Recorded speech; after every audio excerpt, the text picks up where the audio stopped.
So I have here two bottles of Sauvage. I have the Eau de Toilette, which was the original, the OG that launched, and I have the Parfum. We're going to compare them to see if it's really worth it to get a Parfum or if it's better to get an Eau de Toilette.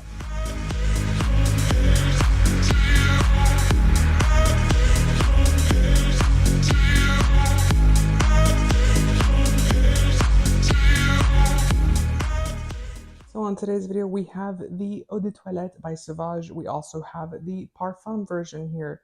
You're probably wondering, where is the Eau de Parfum and why don't you have it here with you? And that is because I actually don't like the Eau de Parfum. I have never liked the Eau de Parfum myself. So with that being said, I did decide to bring out the Eau de Toilette as well as the Parfum. There's also a new one in this range, which is the Elixir. If you have tried that one, it's a little bit more sweet-ish, kind of spicy-ish. It's grabbing this and just making it extra spicy, extra sweet. And to me, I think this is just the right amount before it gets a little bit too overwhelming. So let's get right into it to see which one is best for you. So starting off with the Eau de Toilette, this was launched in 2015. This fragrance is a creation by Francois Dimachy. He's no longer the in-house perfumer for Dior as he has retired. But he created this fragrance in 2015, and I actually used to work for Dior at that time, and we launched it, and it became a smash hit success out of the gate. And the reason for that is because it does grab every single traditional value that you get out of a men's fragrance. The bergamots, the Sichuan pepper, the lavenders, the cedar wood, all of those notes that you traditionally get in men's fragrance, and it adds ambroxan into it. It was the first fragrance to really make ambroxan a very popular fragrance note. And because of that, this fragrance was an extreme success. It is a very nice, clean fragrance. It grabs that nice, beautiful bergamot with the Sichuan pepper. It grabs the resin in this fragrance as well as the woody elements in it and the lavender in it.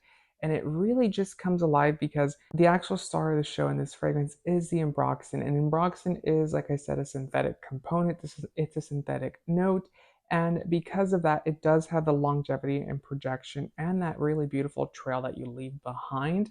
Now, the nice thing about this fragrance is that that is not a like aldehydic type of smell. Ambroxan is very different in the sense that it smells a little bit metallic-y. It smells a little bit, metal-like, if you will. But with the note combination that it's in here, it really does a really nice, fantastic job. This fragrance does last anywhere from 9 to 10 hours. I know that someone out there is going to be like, no, it doesn't.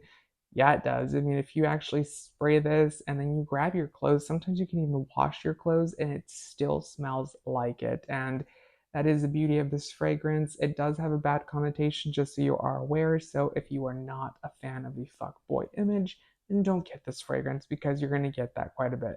Also, if you don't like everyone wearing what you are wearing out there, I would certainly say that this, at this point, is one of those fragrances that is worn as much, or if not more, than Acqua di Gio. So definitely steer clear of this one if you do not want to smell like everyone else. Next, we have the Parfum version. Again, I did skip the Eau de Parfum because the Eau de Parfum to me is not, it's trying to be what this one is.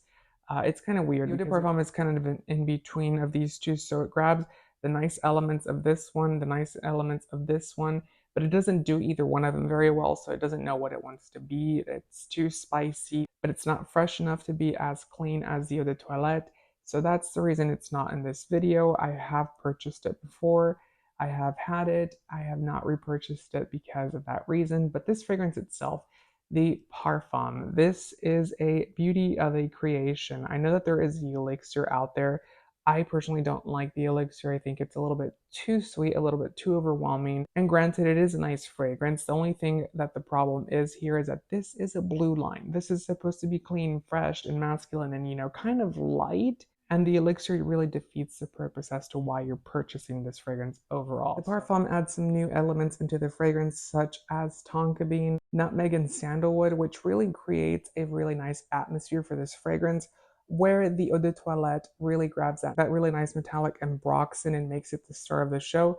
This one also has it as a star of the show, don't get me wrong, but it does focus on other elements, really balancing this fragrance overall out and making it a little bit nicer to wear, a little bit more formal, if you will, a little bit more black tie type of event. So I would say that this is the office version. This is the going out version if you are really a fan of this line overall. I would say to check both of them out. I think that they both work really well for different situations.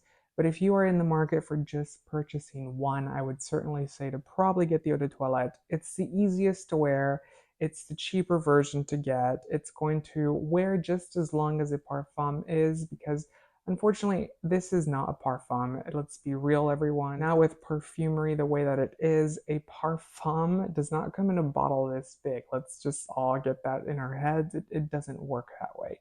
And this is probably an eau de parfum concentration with the name parfum. Unfortunately, that is what is going on in the perfumery industry, as parfums come in these tiny little splash bottles and they're extremely expensive to manufacture.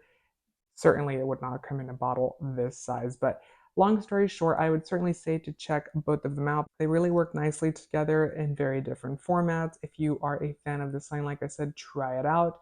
If you don't like the connotation that this brand or this actual fragrance line carry, then I would certainly say to stay away from this fragrance. But let me know your thoughts down below. Which one do you have in this line? Do you like any of them? Do you hate them all? I would love to know your opinion down below. Also, make sure to give the video a thumbs up and consider subscribing for more fragrance related content, and I hope to see you next time.